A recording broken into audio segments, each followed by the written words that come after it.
What's up, everybody? Welcome into another TFA Dynasty video. I'm Robby Jeffers with the Fantasy Authority, and today I'm going over my updated tight end Dynasty rankings as we sit here in startup season.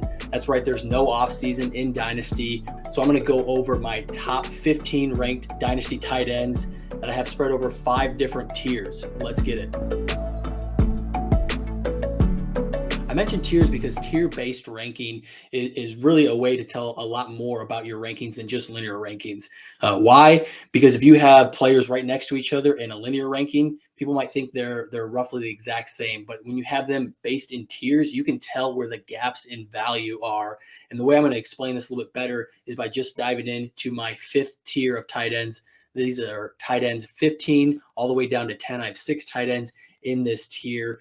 And really what that means is I like all these guys pretty similarly, right? If you say you want to take a certain one in a startup over another one, maybe you want to take number 14 over number 10, that's fine with me. It's just that I view these guys very similarly in this tier 5. And this tier 5 for me is really a bunch of tight ends that I think can finish as top 12 tight ends in any given season for the next 2 or 3 years. So they're kind of younger guys that are right there on the cusp of either being tight end ones or right there on the fringe. Starting off this tier, or at the bottom of the tier, I should say, is Dalton Schultz at tight end 15 for me. Then it's Irv Smith, Hunter Henry, Dawson Knox, Cole Kmet, and then Pat Freiermuth. So let's touch quickly on each one. First is Dalton Schultz. So he was the tight end 3 this last year for the Cowboys. He absolutely broke out, had a fantastic year, but he is also a free agent, and he's one that's likely not to be retained by the Dallas Cowboys offense that threw it 39 times a game. And so I think if he goes somewhere else, which he's most likely going to do, he's going to be in an offense that probably doesn't throw as often and probably doesn't throw to the same efficiency as he had in Dallas. And so that's why I have him kind of at the bottom of this tier. Next up is Irv Smith, who, he had some flashes in his rookie and sophomore season.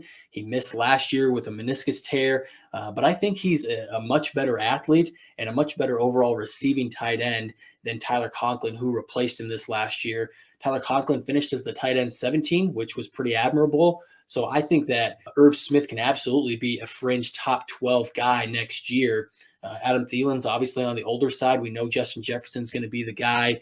KJ Osborne was nice and filled in well for Thielen, but I definitely think Irv Smith can be the number 2 in this offense, and he's only 24 years old. So he's going into his 4th year, only 24 years old. This is a guy that I think absolutely has not quite produced yet, but will here coming up in 2022. Hunter Henry was finally healthy for an entire season. Praise the fantasy gods, praise the health gods here. He finished as a tight end 9 on the season. He is the oldest player in this grouping at age 27, but he's also had the longevity of being a top 12 tight end over the past 3 seasons. He has at least 50 catches, 600 yards in each of those 3 seasons. And so I think he's a solid back end tight end 1 that's going to remain there for the next couple years. At 12, I have Dawson Knox. He's attached to a fantastic passing offense led by Josh Allen, and he absolutely broke out in his 3rd season. He's just 25 years old too. So what's the problem here? Why isn't he, at the top of this tier or in a tier even better than this? I know consensus probably has him higher than I do. Of the top 20 tight ends this past year, he had the 3rd fewest targets out of all of them. He had a fantastic year, mostly due to 9 touchdowns, which I think really propped up his season. So if he can increase his targets, I think he can take that next step. But I'm really hesitant to project him for 9 touchdowns year over year. So that's what's going to keep him kind of in the middle of this tier for me. Number 11 is Pat Freiermuth, who had an incredible season for a rookie. Most rookie tight ends don't even really hit a blip on the fantasy radar just because it takes a while for them to develop. Well, he was putting up 60 catches, nearly 500 yards, and 7 scores. We love that start, but I'm kind of nervous to what the future can hold for Pat Freiermuth.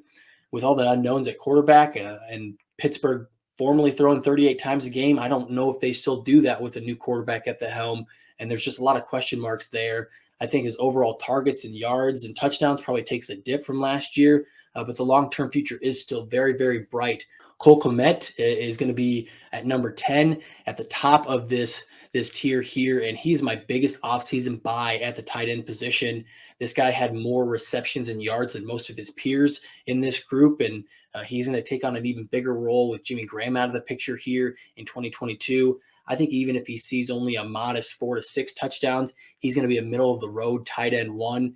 And he's not even 23 yet. He's going to turn 23 here in March. So he has a lot of growing still to do. And I think with Justin Fields hopefully improving at the quarterback position, it'll only be an upward projection for Cole Kmet. Let's look at tier number 4 here. These guys are all guys that I view as kind of locked in top 12 tight ends if they all stay healthy. They can absolutely scratch the surface of being a top 6 tight end, but there's just something kind of holding them back from being consistently up in that upper echelon of tight ends. And that's number 9, Mike Gesicki, number 8, Dallas Goedert, and number 7, Noah Fant. Let's start with Gesicki. He is the best pure receiver of this group. He got a whopping 112 targets that he turned into 73 receptions and 780 yards. But he only found the end zone twice after finding it 6 times in 2020. He's also going to be a free agent this offseason. I think it's really 50-50 if the Dolphins do decide to bring him back. And they also drafted Hunter Long, last year in the 3rd round. So they can absolutely keep Mike Gesicki, but they've drafted kind of his replacement, and they could absolutely sign Durham Smythe, who's going to be a much cheaper option to pair with Hunter Long. And Mike Gesicki could find a new team. So Mike Gesicki is a really talented receiver and one that can produce with targets they've given them. I just don't really know his landing spot. So this is kind of a holding place for me until I know where he's going to land and what that could bring to his dynasty future at only 26 years old. At 8, we have Dallas Goedert, my South Dakota native brother. Love South Dakota repping in this tight end rankings here, racking up 830 yards on just 56 receptions. He's a high touchdown volume guy, but with his reception efficiency, I think he's going to keep his name in the tight end one conversation for the next 2 to 3 years. If Jalen Hurts, the quarterback, takes a step forward, I absolutely think Goddard can do the same in 2022. So look for him to potentially rise on this list as well. The last of this tier, the highest of this tier, is Noah Fant, who finished as the tight end 9 in the past 2 seasons. And that was with Drew Lock and Teddy Bridgewater as his starting quarterbacks. Can you imagine if this guy gets a Jimmy G or a Jameis Winston, or who knows, maybe even an Aaron Rodgers?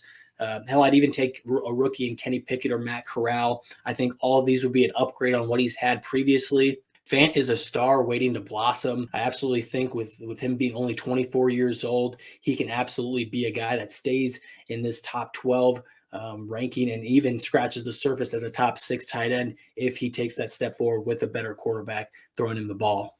So my tier 3 has 3 players in it as well. I view these players all kind of as top tight ends in this league, all top 6 finishers season in and season out over the next 2 to 3 years. But there's just a little something that's keeping them from that upper echelon, from being a top 3 tight end. That's George Kittle at number 6, Darren Waller at number 5, and then TJ Hawkinson at number 4. Starting off with Kittle, it's funny because as we go higher and higher in these rankings, it feels like the players are getting older and older, which is kind of the opposite of what you're taught in Dynasty. But the reason Kittle's up here is just how electric he is when he's on the football field. He's going to be 28, but he's definitely one of the best tight ends that we have in the league. He always dominates and kind of finishes as a top 2 or 3 tight end in points per game. Problem is, and what brings me to the first issue, is that he's not always on the field. He's only completed 1 full season in his 5 seasons. The second thing is he's going to have a little bit different quarterback in Trey Lance. Trey Lance, as we know, is a rushing quarterback.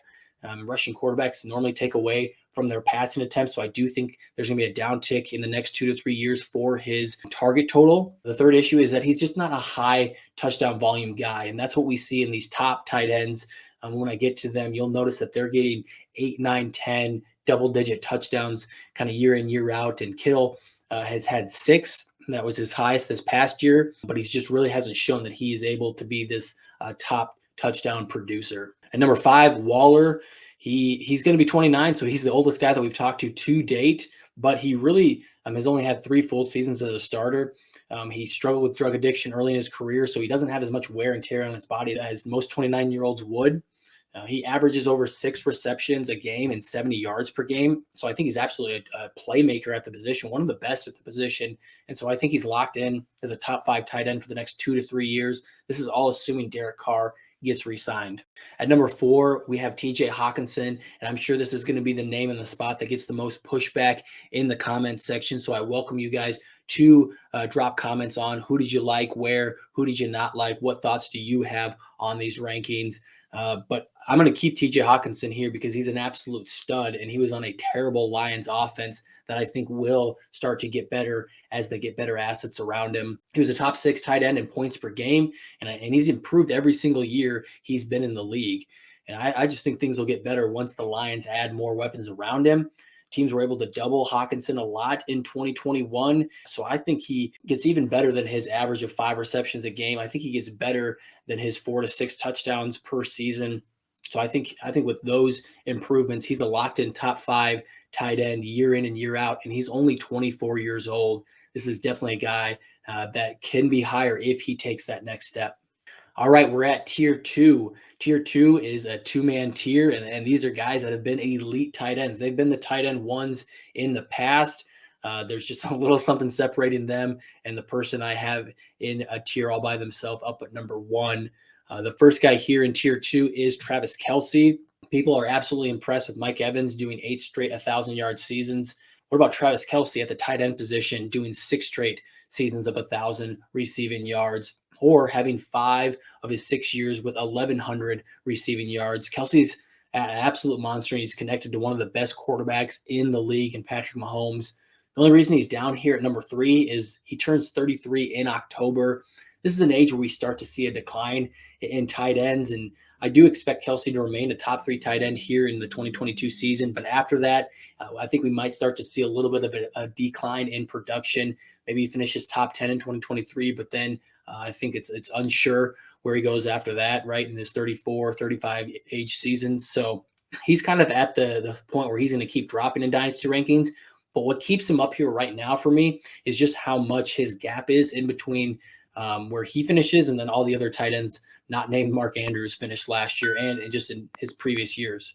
So last year he finished as the tight end 2 with 50 more points than the tight end 3. So just that alone really sets a standard for if you're trying to win now, this is a guy that needs to be rostered because he's going to score so many more points than everybody else. All right, at number 2, I have Mark Andrews. It was death, taxes, and Travis Kelce finishing as the tight end 1. These were the golden rules up until 2021. Now, Kelce move aside, we have a new king at the top of the tight end rankings, and that is Mark Andrews. He absolutely leveled up with 153 targets, 107 receptions, 1,300 yards, and 9 touchdowns. He has 26 touchdowns over the last 3 years and is clearly Lamar Jackson's favorite target. He's only 26 years old, and I don't think that production is going anywhere. Offense is going to really remain the same. Doesn't look like anything's going to change. So he's going to be a top 3 tight end for me, at least for the next 3 years, and that's why I have him here at number 2. All right, tier 1 for me only has 1 player, and you might call it preemptive, but I couldn't do it any other way. This is going to be where you find Kyle Pitts in my tight end rankings. That's right, at number 1 in a tier of his own. And he's really earned the right to be our dynasty tight end 1 after he smashed rookie tight end records in 2021. At age 21, he had over 1,000 yards, and he disappointed some people with just 1 touchdown. But the touchdowns will come. Touchdowns are a very volatile stat. And even though Matt Ryan might be at the end of his career, this is a guy that should put up 4 to 6 touchdowns and have the potential with his athleticism, with his talent, just how much better of an athlete he is than most of the defenders that will be guarding him. He has the potential to be in the 8 to 12 touchdown range, as he progresses and gets better as a pro. So he can be legitimately a top 3 tight end for the next decade, half decade or more, right? So this is why he's going to be the runaway tight end 1 for me. So that's it. You have it there, my top 15 dynasty tight end rankings as we sit here in startup season. These will continue to change, as we get through free agency, as we get the incoming rookie class in. So make sure you stay tuned. I want you guys to drop comments. What did you like? Who did you like? Where? Who did you not like? Where do you differ from me? Let's have some Discord here in the comment section below. I'll be posting the rest of my positional rookie rankings as we go through here in the month of March. So stay tuned for those and the rookie profiles coming from all the guys here at TFA.